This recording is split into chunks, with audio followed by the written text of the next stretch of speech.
made, Mr. President, in getting America's allies to assist the U.S. in escorting those oil tankers through the Strait of Hormuz? Well, we don't need too much help, and we don't need any help, actually. In fact, we just put out a notice. I was watching over the last couple of weeks, and all of our NATO allies were very much in favor of what we did. They thought it was very important. We were just discussing it, actually.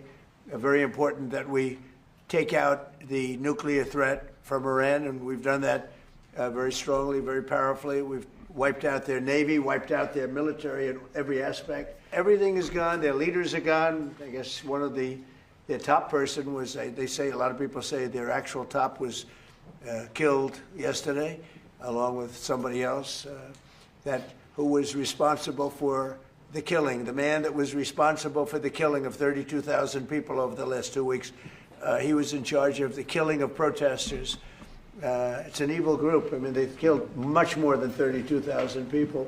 And the man who was responsible for that was also killed yesterday. And all of the NATO allies agreed with us. But they don't want to, despite the fact that we help them so much, we have thousands of soldiers in different countries all over the world, and they don't want to help us, which is amazing. I mean, amazing.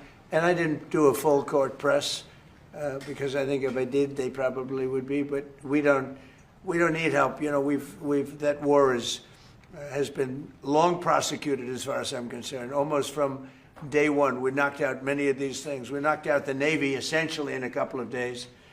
But I was surprised to see that NATO, while they agreed that it was a very important thing to do, they agree fully. Nobody said, oh, you shouldn't do it. They would have had a nuclear weapon within 1 month of when we had the B-2 bombers bomb the nuclear potential. I call it the nuclear dust. So I think NATO's making a very foolish mistake. And I've long said that, I wonder whether or not NATO would ever be there for us. So this was a great test, because we don't need them, but they should have been there. The other thing is, and I think, very important, we didn't have to be there for Ukraine. Biden chose to spend hundreds of billions of dollars on Ukraine.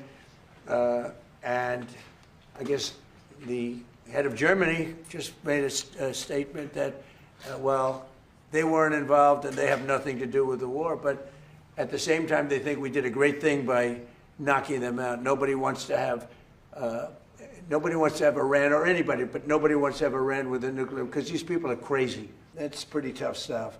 So everyone agrees with us, but they don't want to help.